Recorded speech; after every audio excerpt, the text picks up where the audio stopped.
I'm Alice Valeria with the VOA Special English Agriculture Report. Sub-Saharan Africa has the world's highest hunger rate. The United Nations says 30% of the people were undernourished last year, but a new report says African farmers also have ideas that could help the world fight hunger and poverty. Daniel Nirenberg from the World Watch Institute in Washington spent a year visiting 25 countries south of the Sahara. In Nairobi, Kenya, for example, Ms. Nirenberg found women farmers growing vegetables just outside their doorsteps in the Kibera settlement. She says the area is crowded, dirty, and noisy, but the people are finding ways to make their lives better.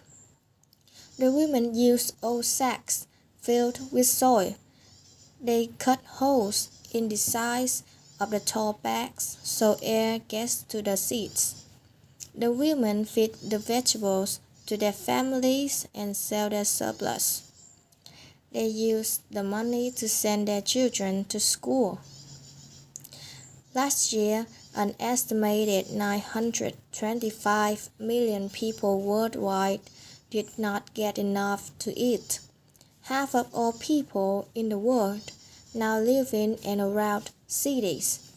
Researchers like Ms. Nirenberg are looking increasingly at creative ideas to feed those who are malnourished.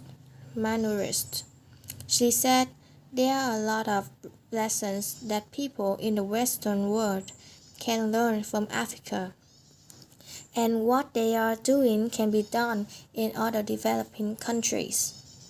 Farmers in the developing world lose between 20 and 40% of their harvest before it ever reaches market. Asma Latif from the group Bread for the World says there are many reasons why food gets wasted. Farmers are without electricity and cold storage. They lack good seeds and fertilizer. They lack good roads. Ms. Latif says conditions like these keep small farmers in poverty.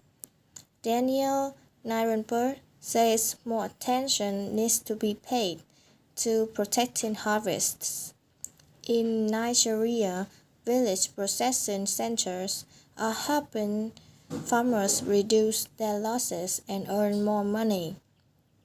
The centers process cassava, a root vegetable, into basic food products. In Uganda, the World Watch report says some schools are teaching children how to grow local crops.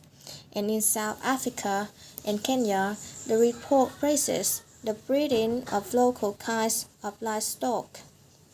These animals may produce less milk or meat than other breeds, but they can survive heat and drought conditions.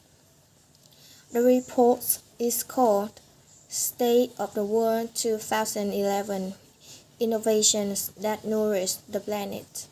For VOA Special English, I'm Alice Valeria.